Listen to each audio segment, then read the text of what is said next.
a statewide opportunity right now with the current governor pushing building more housing. As you know, there's big need for housing. Yeah, Governor Newsom's pushing really big on housing. Every 8 years, for the audience's awareness, the state gives cities a number. It's called the Regional Housing Needs Assessment, RHNA. This cycle has been a really aggressive cycle. The governor wants to see housing be built. So he's giving a lot of cities in Southern California big numbers. Costa Mesa, for example, was given a number of 11,760. Okay. And what that means is we don't have to build that much housing. It's a lot of housing to build, but we need a zone for it or change the land law so that people can build homes. How recent did he push that? This was pushed around like 2019. Okay. So right now we're hearing a lot about is probably Huntington Beach pushing back on that. And so his measure spills over throughout the entire state. Yeah. But Huntington Beach precisely is fighting against it. Yeah. So Huntington Beach has taken the stance of this is a state mandate. We don't want to do it. And they're suing the state of California in a federal court. So trying to supersede California. Their argument is the state can't tell cities how to zone. The state of California is suing Huntington Beach because they're not compliant and they're not following the state law, which is to rezone X number of houses for the city because each city is different. Right. And I feel like while, those residents have those feelings and they want their council to fight the state, I view it as an opportunity to really kind of create a new vision for each city. So in Costa Mesa, for example, we actually just did another housing ballot initiative. This one passed by only 22 votes, so it was a lot more close than the cannabis one. Yep. That would allow us to upzone certain areas of the city or create higher density. Okay. So that was primarily the big corridors of Costa Mesa, so like Harbor Boulevard, Newport Boulevard, Placentia Boulevard, north of the 405. Okay. So our idea right now in Costa Mesa is we want to bring in the community because, again, the measure already passed, get their vision of how we want to build Costa Mesa and become more attractive for future homeowners, future renters, future businesses. Our idea right now is the north of the 405. Yep. Most people don't think of that as Costa Mesa, even though it is, because it's north of the freeway. That's like by Fountain Valley? Yeah, by Fountain Valley, by Santa. Our vision is that whole corridor could be a corridor where people live and work, like on the west end, like near the freeway, and then they bike or walk or bus to work at Andrew and Costa Plaza on the east end. It's creating a kind of a community corridor to not only have more housing, but make a more active space so that these businesses have more customers nearby, and create a more walkable, bikeable community where people can recreate, spend money, give us more tax revenue. That makes sense. Yeah. But real quick, what exactly north of the 405? That's Costa Mesa. People assume it could be Fountain Valley. What's there currently right now? So currently right now, because I off the top of my head, I can't think what's there right now. So on the east end, you have Southwest Plaza and like Metro Point.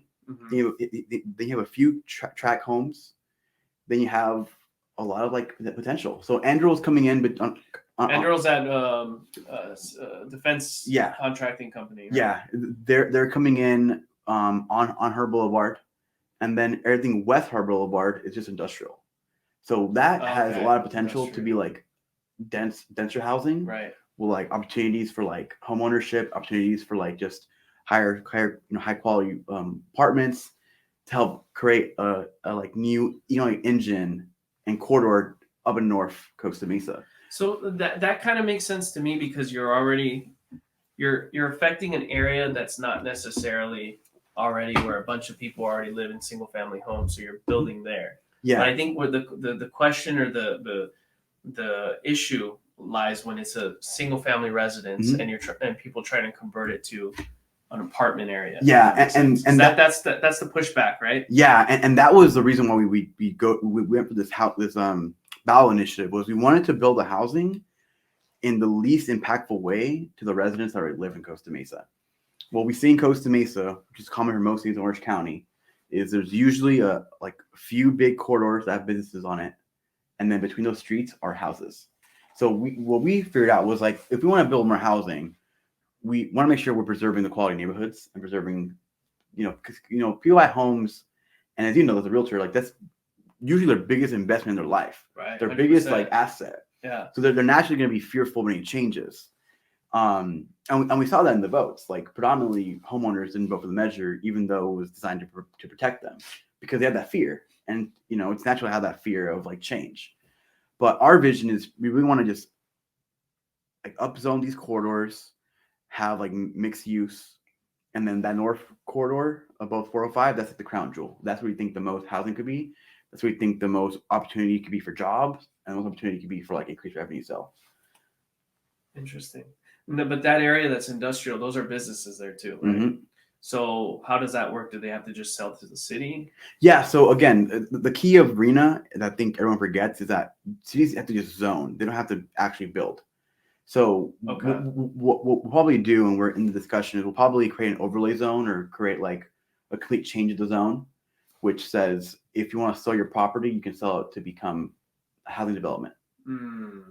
So that's our goal. Is again, we don't want to push anyone out, but Right. for those that own property in these areas, they now have an extra benefit in that they can sell their property to build housing. I get what you're saying. I mean, does that kind of happen too when people want to expand the freeways to some degree? A little bit. So that's a little bit different, right? Yeah, that's more the state just kind of you're right. It is state. Doing eminent domain, unfortunately, which So we don't want to do. It's not eminent domain. What you're no. Okay, that's what I figured. All we're doing is just changing the zoning or changing what the land can be used for. So every city in America, land has zones that say what they can and can't be used for. That's kind of why we have like homes where homes are, and there aren't factories next to homes, right? Because zoning says it can only be used for this purpose. So that's the challenge that most cities are facing now in all California. And I'm curious to hear your take of how more housing stock will impact home prices and stuff. But the governor is really big on pushing housing. He sees the need to build more housing, and the cities have to adapt to it. That's what it comes down to. Right. I'm conflicted with that. One, because I haven't done enough research to kind of give you my input on that, and two, I just for my own learning purposes and probably the audience too. This measure he already pushed. It's already into law, right? Yeah. Does he have to oversee cities implementing this in order for him not to go after them, like Huntington Beach? How's that work? Yeah. Like, do you have to, as a city, put in some type of initiative to show the governor that you're following this? Oh, that's a great question. You know what I'm saying? Yeah. So every city, so I mentioned before, the RENA allocation process that happens every 8 years.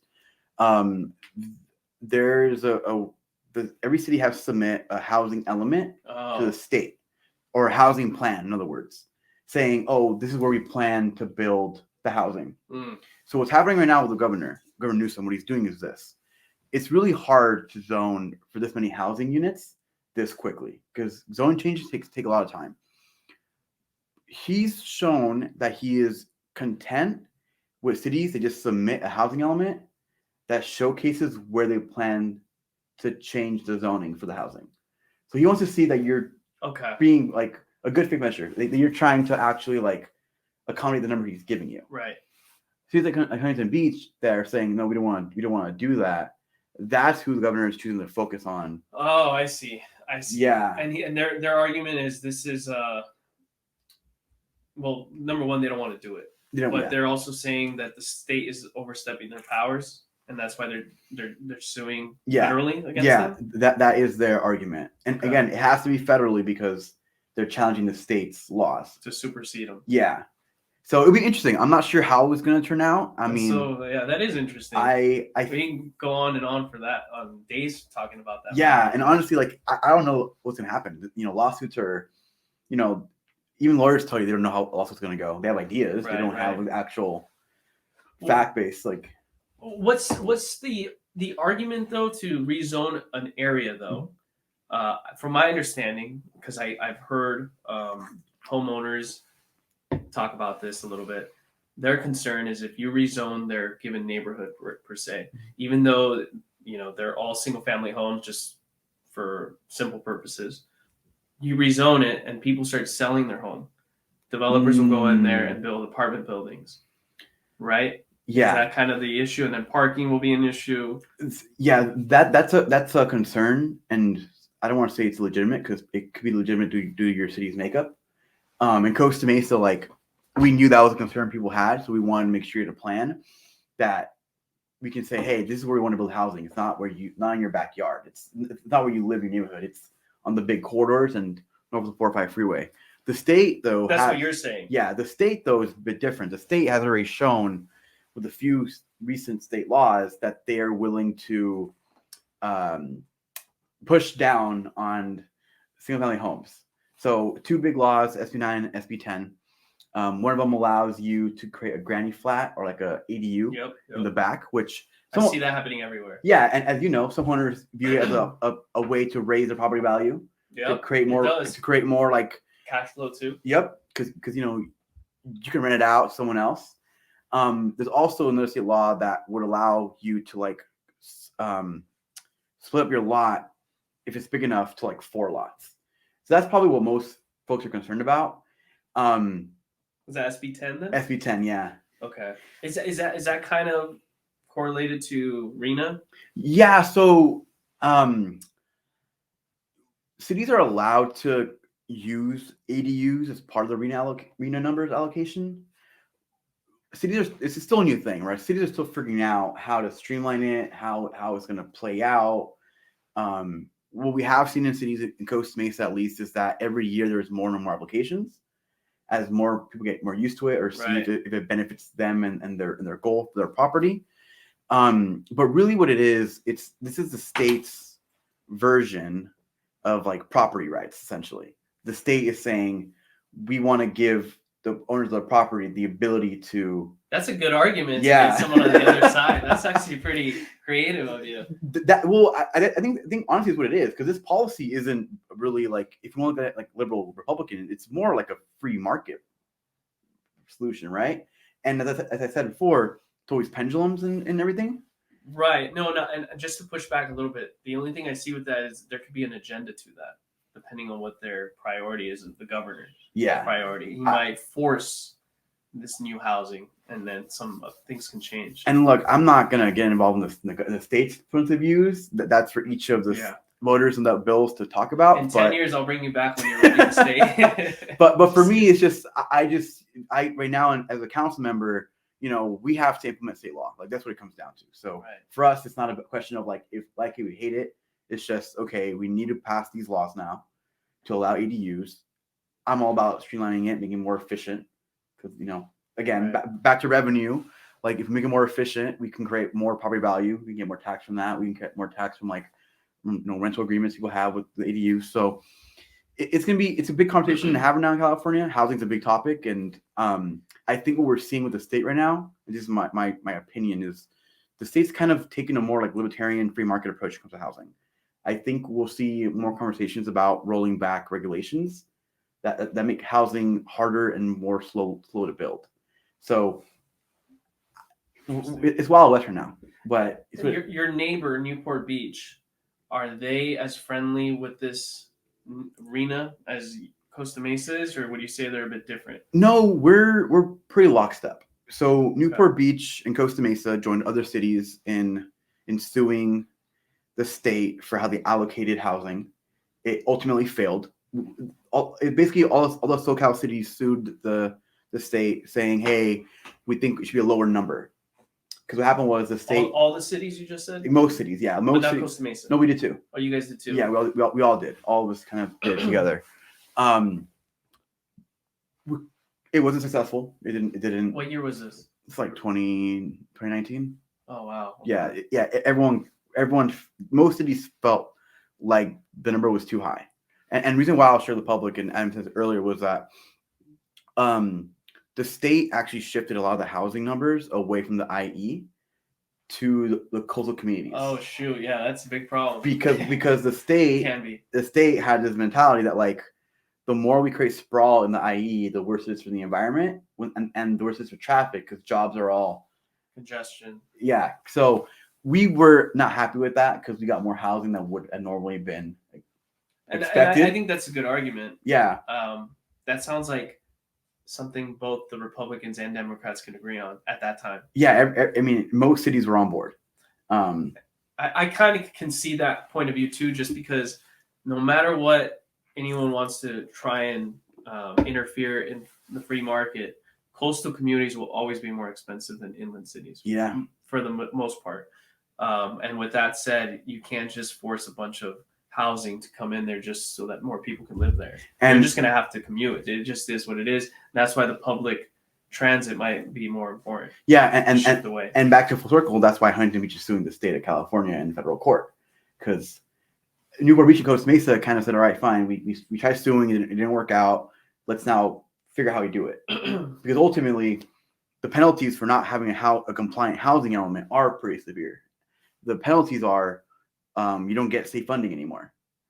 Oh, wow. So there is a carrot and there's a stick, So in Costa Mesa, we thought it was best to just say, you know what, we tried suing, it didn't go down. Let's just figure out how we make it work. Oh, wow. So not Costa Mesa, Huntington Beach is just saying, no, screw it. Let's Yeah. just keep fighting. And there's some respect that you got to give for them for that too, in a way. Look, to each their own, right? Everyone answers to their own constituents, right? So Huntington Beach, the city council that's suing the state in federal court, they were recently elected in 2022. All four of them were Republicans. All four of them got elected in the same platform of, if you elect us, we're going to fight the state.